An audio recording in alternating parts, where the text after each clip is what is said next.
the solution. So your V was this, right? V is a set of all functions from set 0, 1, 2 to set of real numbers, and this function is continuous. Okay, okay, this function, no, not continuous, it's just a function. So this was our the set V, and it is given that V is a vector space. There is no need to show, because many of you have shown that this V is a vector space, but it is given that V is a vector space. V is a vector space over usual addition and multiplication. What are these usual addition and multiplication? These are these. Okay, f of, let's say, t, these are ft plus gt, and this is alpha f of t, this is for ft. Okay, this is like usual operations. Now you have to, so there are two ways. I mean, you can do this question in two ways. So way one is that you can give me a set S, which is of course is a subset of V, and claim that this you have to choose a set S such that the cardinality of set is let's say finite. So here n is 3. So, and you claim that S is a basis. S basis for V.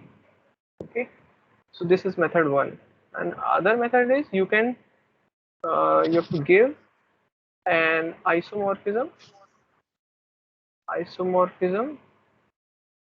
from V to R3 over R, because that's what I mean. We are supposed to, okay, this is isomorphic to R3 over R, and let us call it as, let's say, phi, and you have to define this isomorphism. So what is this? This, let's say, phi of uh, is phi of f of t will be this f f this is f1 sorry, f of 0, f of 1, f of 2. So I mean, this here I have defined in such a way. Okay, now you have to show that this forms an isomorphism. So for isomorphism, what you have to do, so what is an isomorphism? You already know that isomorphism is a 1-1 onto homomorphism. Okay, so you have to show that phi is 1-1, phi is onto, and phi is homomorphism. So this what I mean. This is like, let's say, from method 2, and from method 1 you have to give me a set. This set forms a basis. Okay, any doubt regarding this solution? Many of them did it correctly, but those who have written that V is a infinite dimensional vector space, that is incorrect. I mean, they have some they miss some concept of in understanding the question, or let's say. So here V is a finite dimensional vector space. That's what you have to show. So, how we can be sure that it uh, the domain dimension will be 3? This is not clear to me. So okay, this dimension will be 3. I mean, you are saying how we can be sure. Yes, sir. We are claiming that it is isomorphic to. Uh, Uh-huh. so, Okay. sir, how we Mm-hmm. can be sure that it will be? Acha, okay. So let me let's say tell you one thing, like which is related to, let's say, set theory. Okay. So let's say this A is a subset of R. Okay, and B is a subset of R. How you define this A cross B?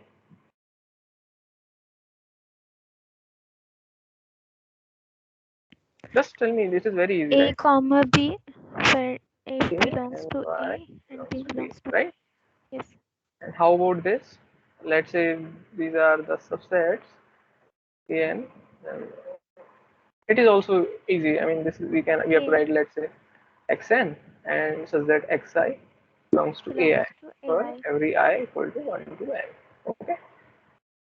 Okay, Yes, and sir. right. So here the indexing set will be from 1 to n. Okay, index goes to 1 to n. What about this? I mean, this is infinitely. So here index, let's say I varies from 1 to 1 to and so on. So how about this? Okay, there is no, I mean, there is no upper limit. I mean, this is also, this we can also write in such a way. But all right, but so here the Yes, sir. indexing set, let's say J is the indexing set where 1, 2, and so on. Let's say V is a natural numbers indexing set. Okay, but when it is uncountable, how will you define that? Okay, what I was saying, if this instead of this is n, let's say this is an interval. Indexing set will be an interval that is uncountable product. Then what is the definition of the set? Have you think about it that because that this is very much related to this. So let me tell you. So suppose J is your indexing set. If J can be any set that can be countable, uncountable, any set, and you have to define this product, and what it would be. This is collection of all functions from J to union of X alpha such that sorry,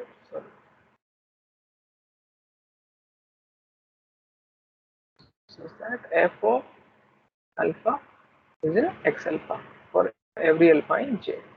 That definition, I mean, you are an MSc student, so that definition, that is basically, you need to understand how this is not very much I mean, including the concept of vector space or something. This is just a set theory. Okay, how what can be done when we take like X alpha is uncountable product. So that is, I mean, you can relate in that sense. So this sometimes, for if you want to, let's say this is R3. So what is R3? R3 is product of R 3 times.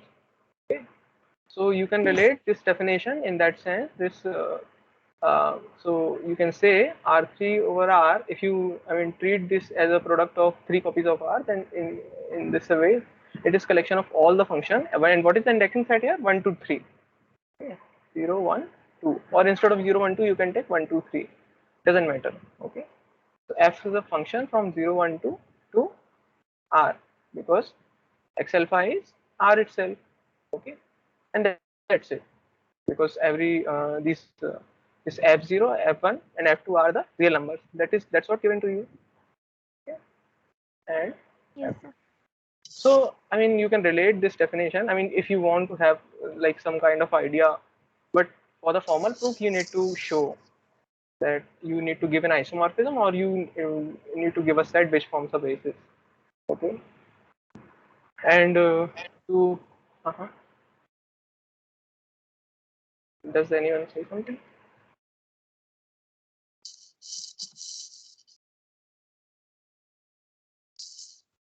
And this forming of uh-huh. Yeah, anyone saying something? Hello. No, sir. Okay, so I mean, you asked me, so you just, I mean, look, I mean, look this definition. How can you define the uncountable product? If you, I mean, can relate this definition of uncountable product with this kind of question. So I mean, if you, because it is just a set theory, and it is very much linked to if you have like finite product, and if you have infinite countable product, and if you have uncountable product, then how can you just see the definition of uncountable product? Okay, you can immediately have a kind of idea that okay, this should not be infinite dimensional. Okay? And for the base constructing a set which forms a basis is not very much difficult, because these are functions. Okay, you need to construct a function, because this at s is a subset of v, and v, what does v contain? V contains all the functions. Okay, what does this v contains all the functions from 0, 1, 2 to r. Okay, so you just need to give me function.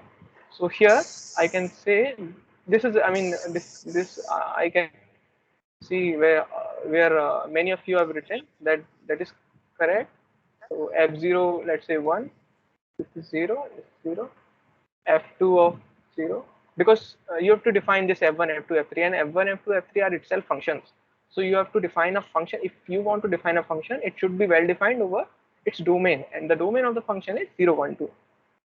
Okay, so you are defining. So this is 0, 1, 0, and so on. F3. I mean, this is 0, 1, 2. This is 0.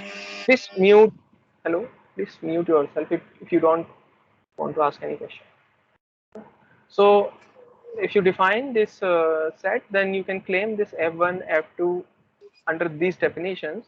This forms a basis, and to claim is our claim is this forms is a basis for V, and to claim that it is a basis, we have to say S is Li and S spans V. Okay, that's I mean, these two things you have to show. If you are able to prove these two things, providing this set S, then you will get a full marks, or I mean, you got a full marks. And if you have provided isomorphism and proved that it forms an isomorphism, you have defined a map and proved that it forms an isomorphism, then also it is correct. So in that way you can do this. So see, I mean, you have to just stick to the definition and follow the rules and follow the logic. Then it is not difficult. Okay. Now question 2. For question 2, it is also, but I mean, it is not very difficult. If you just follow the method of contradiction, then it's very easy. Let me just discuss that.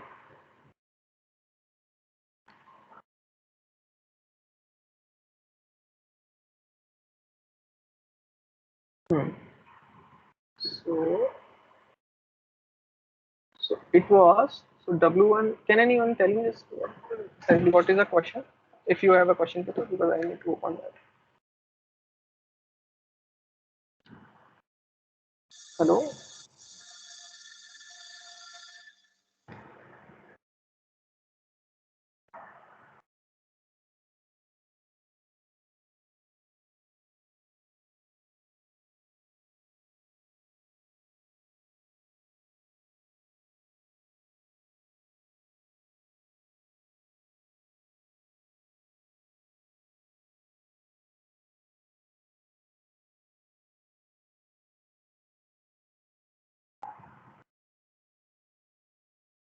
So is this the question?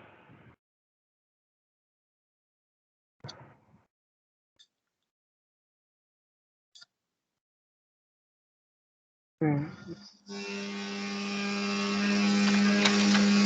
Please mute yourself. Whoever, if you want to say something, then only you can unmute. So, uh, so to prove this, because many of you have started with the definition. I mean, started with the basis of W1. Okay, but I mean that will maybe you can say some argument regarding that, but you are unable to proceed it further because uh, you have subspaces. If you, I mean, if you not use this condition, then you can have a subspaces such that this dimension of W1, this dimension of W2 may be greater than of dimension of V. But many of you have written, okay, if these are the subspaces, and so the sum of the dimension of these two subspaces will be always less than equal to V. But that is not correct. You have to use this condition. That is correct. So, so how can you do that? This is uh, very easy. You have to use this idea. This is dimension of W1 plus W2 is this. So this minus times the dimension of W1 is actually W2. Okay. Uh, And hello.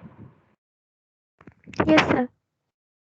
uh, so can you tell me just how we can यहाँ do पर that? W1 intersection W2 empty होगा, क्योंकि अगर इसमें कोई भी element आएगा तो 0 इज लेस देन 0 आ Yes. जाएगा, Mhm, mhm. तो इसकी वजह से फिर ये इक्वल हो जाएंगे और हो जाएगा. So see, I mean, it is not difficult. It is 4 mark question. I mean, it is you think follow the logic. Okay. So so our claim is this: dimension of W1 section W2 is 0. So suppose now, then what would it be? Let x, no, let's say x v belongs to W1 intersection W2, then it would be f of v minus f of b, which is 0, but this is not strictly 0. So this is contradiction. Okay. Hence, our dimension is 0, and W1 plus W2 is again a subspace of V, and any subspace has a dimension less than the dimension of the vector space itself. So then you can show this. I mean, you have proved your claim. Okay. This is not very, it is actually scoring question.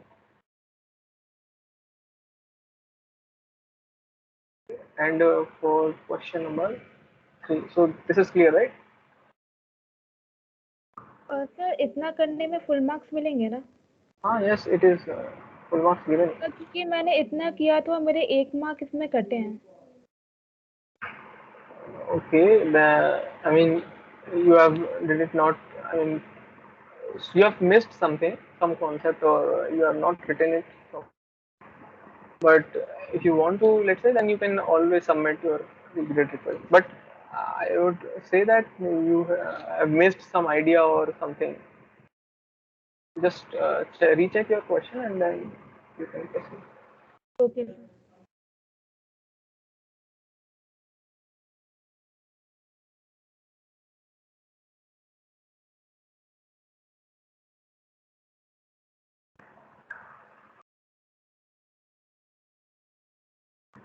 So for question number 3,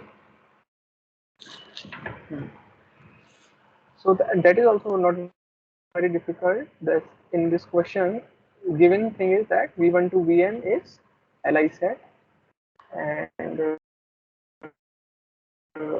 you have vector w such that this v1 plus w to vn plus w is LD. This is given. Now you have to show this w is in the span of v1 to vn. Okay. So how you can do this question? This is you just consider this c1 plus w plus cn plus vn plus w equal to 0, where this c1 to cn are scalar, so 0, and this set is LD. So what does it imply? You tell me, what does it imply? If the set is LD and we have taken the this linear combination with scalars 0, then what would it imply?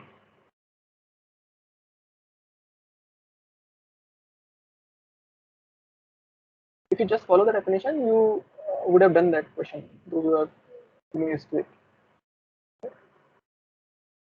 So it means if the set is given to you that is LD, then there exists a scalar Ci. There exists a Ci such that Ci is not 0. Okay.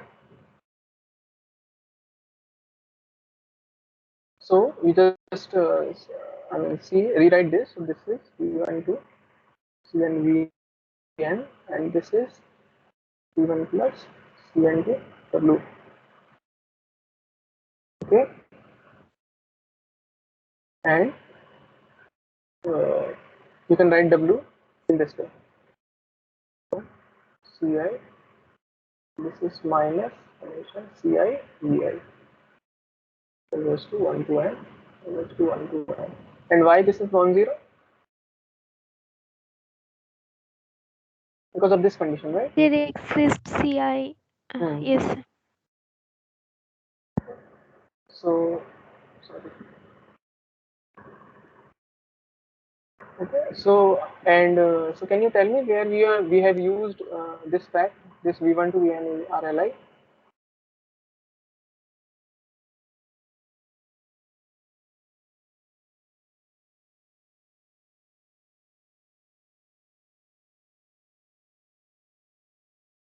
Hello. Sir, please repeat. So I am asking. So is whatever I have written till now is it fine? I have written this W in terms of this. I mean 1 upon uh, sum of C1 to Cn and this minus times of CI Okay. Then this implies that W is in the span of V1 to Vn. Is it correct? Whatever the argument I have written. So summation of Ci may be 0, not equal to 0, summation of Ci. but Huh. we prove by contradiction. If 0, then C1 V1 dot Cn Vn equal to 0. From here, all Ci is equal to 0, but we assume above Ci is not equal to 0 for all I. So we get a contradiction. Hence, C1 plus C2 dot Cn is not 0. Then we get But yes, you can say it that in that way. But here you from here you can also say na this because V1 plus W up to Vn plus W, this set is LD. Okay, and if you take this C1 plus up to Cn equal to 0, then there exists at least one Ci which is not zero. That is a negation of the definition of Li set, right? Then also, if one of the Ci is not zero, then does it imply this summation is not zero? so, but suppose C1 ho 1 and C2 ho minus 1, then sum is 0. Yes. So yes, So from here we cannot yeah. say that summation Ci is non-zero. Yes. So yeah, so that's why we have V1 to Vn is Li. So yes, you're correct. So whatever the argument you have, that's what I wanted to realize you that where we have used this V1 to Vn is Li. Okay. Okay. So if suppose this summation Ci is, I mean, this is equal to 0, then you can say this if summation Ci Vi equal to 0, then all the Ci is equal to 0 because this V1 to Vn is Li. But this is a contradiction to this our supposition that V1 plus W is LD. Set is LD. Okay. So here you have used, I mean, whatever the things are given that you have used. This V1 to N is Li and this is LD. So in that way, you can prove this W is in the span of V1 to Vn. All right. Yeah. So these I mean discussed this three questions here. The next three questions will be discussed by another TA. This is Ankita. Hello, Ankita. Are you here? Yes, sir. Yes. Yeah, ma'am. So yeah, you can proceed. I mean, you can. I am stop sharing my screen. Then Okay, sir. I will share now. yes.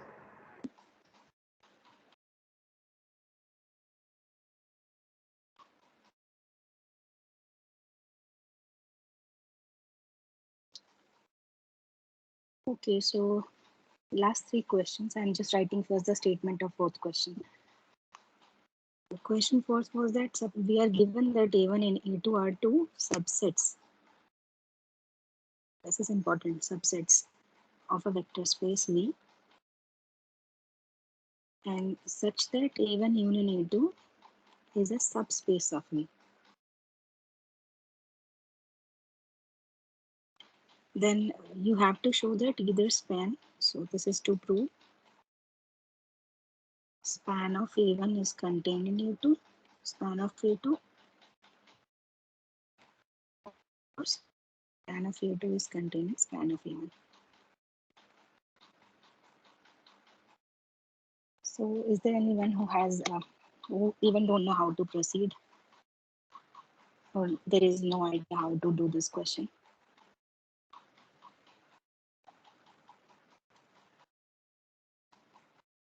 Hello, am I audible? Yes, ma'am. Okay, so I felt like most of you have done it, and there are two ways that you people have followed. So one of them was by contradiction. So you can assume that neither of them is contained in other. So span of A1 is not contained in span of A2, and span of A2 is also not contained in span of A2. Then you can find corresponding elements here, which is in span of A1 minus span of A2, and similarly Y also, which is in A2, span of A2, but not in span of A1. And you are given that A1 union A2 is a subspace, you have to use it somehow. So now you can see here that X and Y, at least they are in the union of this. Is it right?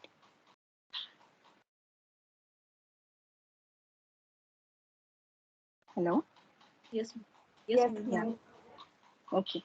So now you can prove that here, this step you can prove that this set is same as the span of A1 union A2. This you can prove. And you can also further prove that this is also equals to A1 union A2 because it's a subspace. So anyway, it's a spanning set is always equals to A1 union A2. So this thing, once you prove that, then it's there is nothing to prove here. So then you have just X and Y in A1 union A2, and then use the property that it's a subspace. So then X plus Y will be in A1 union A2.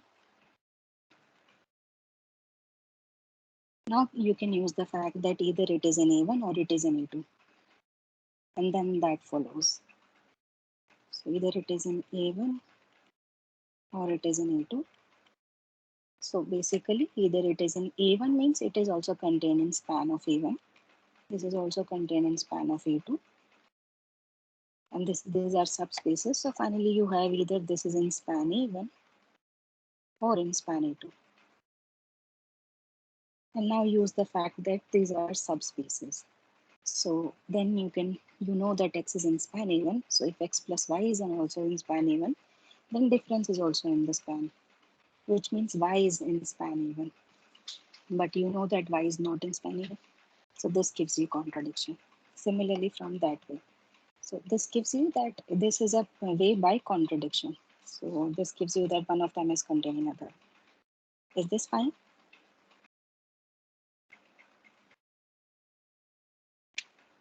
Yes, ma'am. Okay, anyone else who want to add something here? Any other way?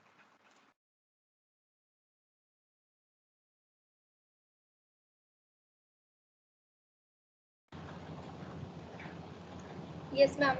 We can take an element in span 1, a span of A1, and an element Y in span of A2.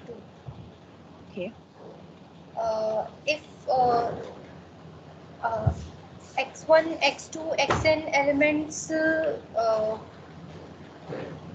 are in the basis of A1 and they span A1, then X will be of the form summation alpha xi. Okay. So basically I have to write if otherwise nobody will follow.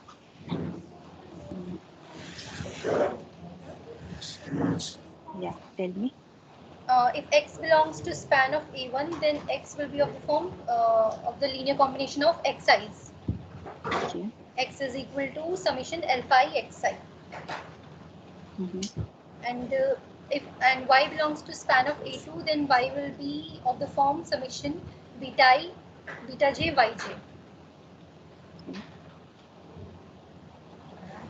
We can calculate X minus Y. Okay. which will be summation alpha xi minus summation beta j yj. The right hand side will be an element of span of A1 union A2.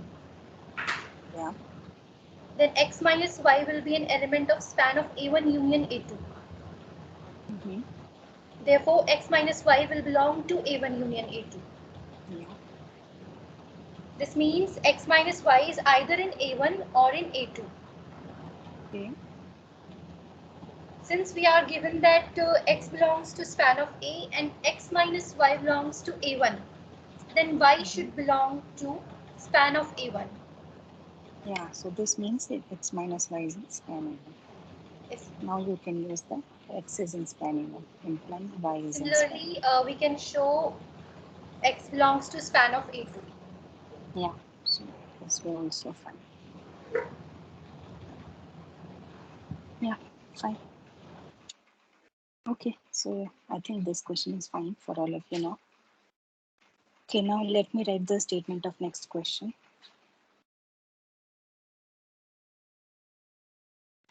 Question number 5th. It was given that V is a finite dimensional vector space and T is a linear operator on V such that dimension of nullity of T square is dimension of nullity of T. Then you have to prove certain facts that range of T is same as range of T square and range of T intersection with nullity T, this is just the zero subspace. And you have to prove or disprove that T is equals to T square.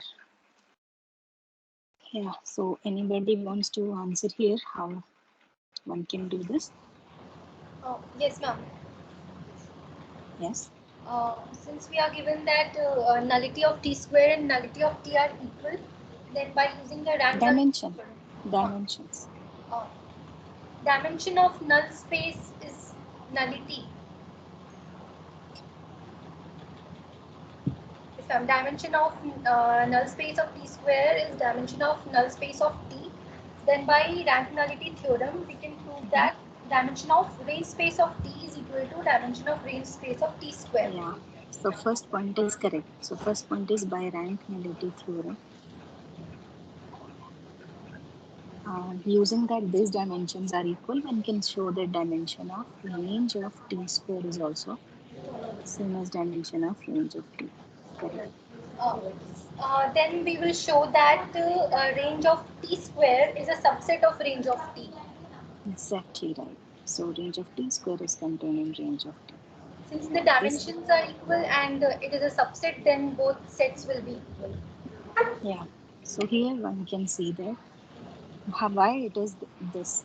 So suppose some vector is in the range of T square, then it means that there is a some W in V for which T square W is V. But you can also realize that T of T W is same as V.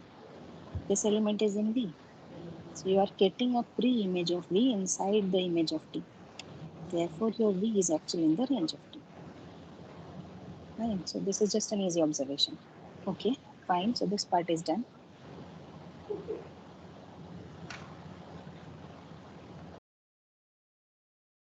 Yeah. Can anybody tell me about B part or shall I tell?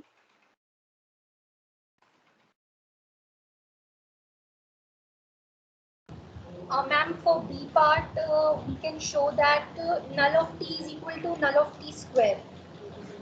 Yeah. How? Then we will show that let V belongs to null of T, then T of V is 0. Okay. Then T of V will be T of 0, Okay. which is 0.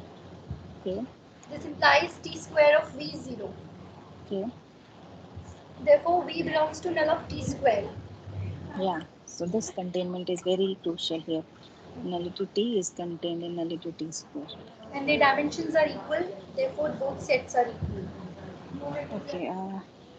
There's something in this. So now we are able to get that nullity T is contained in nullity T square and their dimensions are also same. So you must have read this, that then these spaces becomes equal. So we will get nullity T same as nullity T square. Now you have to use this fact somehow to show this second part, that range T intersection nullity T is 0. Okay. So how, let's see how we will show this then. So suppose any element V is in range T, it means it is in the range. It implies you are able to find one vector in W V such that TW is V. But this also means its element is inside nullity T also. That means TV is also 0. So to use this fact, we apply T here. So T of TW is TV, which is 0. Means T square W is 0. Basically, W means belongs to nullity T square. But we just saw that nullity T square is nullity T. So use that fact, we will get nullity T. So W is a nullity T. It means TW is 0. But TW was V. So V is 0. So any element you take in the intersection, that happens to be 0. It means this intersection of these two subspaces are just this 0 subspace. Okay.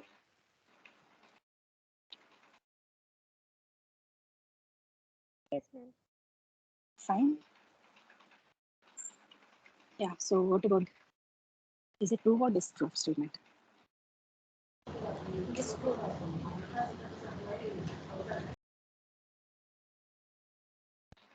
Yeah. So it's a disproof statement.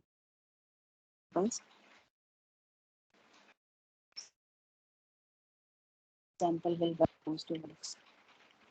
Yeah, it's an example of the fact that T is not equals to T square, but nullity T is same as nullity T square and range T is also same as range T square, and their intersection are actually 0. Okay. So this is also a disproof statement. So this question is done now. Okay, now let's discuss the last question now.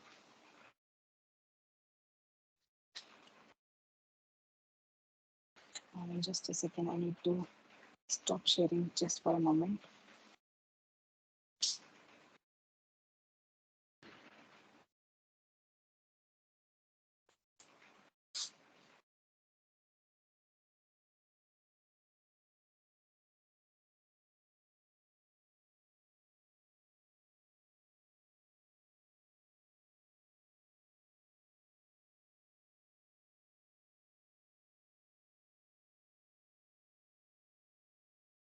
Okay, share once more.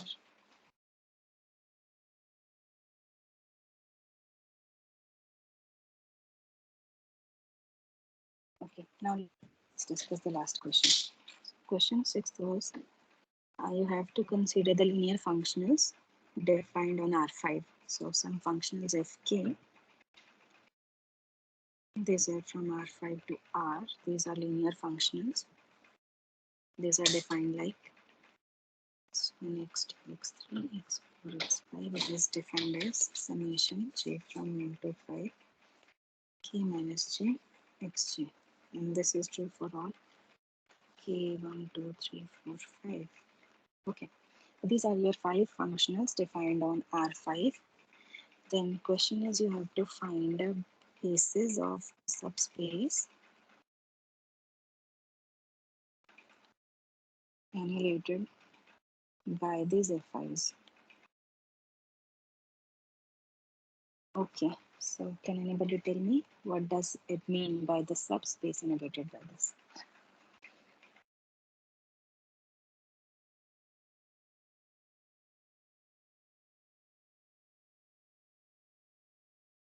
Hello?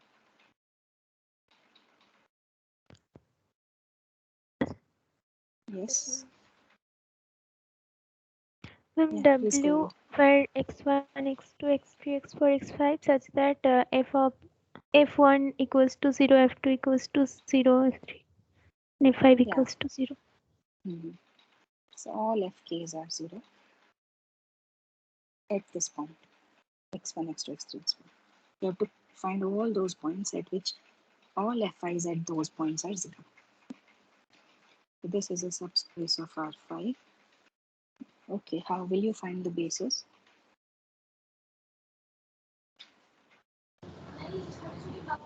We will find the functions. First, we will define the functions according to their definition. Yeah, correct. So first of all, first point is you have to write them appropriately. So you can write them.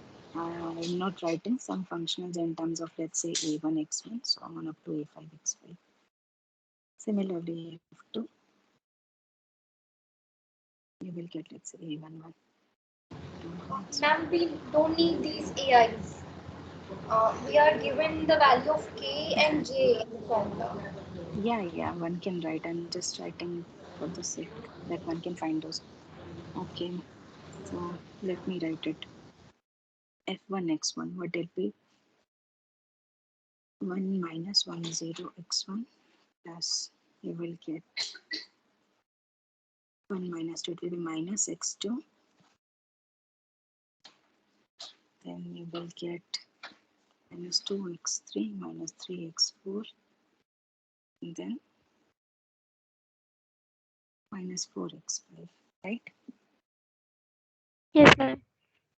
Yeah, similarly one can find f2 x1 x2 x5 also, so it will be 1 x1 then 0 x2 minus x3 plus 2 x4 minus 3 x5, it will be 2 x1 then x2 0 x3 6 4 minus 2 x5 and so on.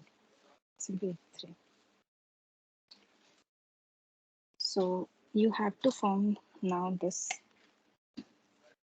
You can write these. So you want to ensure that all those x's for which this is 0. So basically you want to make sure these equations has to be 0. So, and for what x's you, hello? हमारी दूसरी class start हो गई है. Okay, so maybe we will discuss tomorrow if you are busy.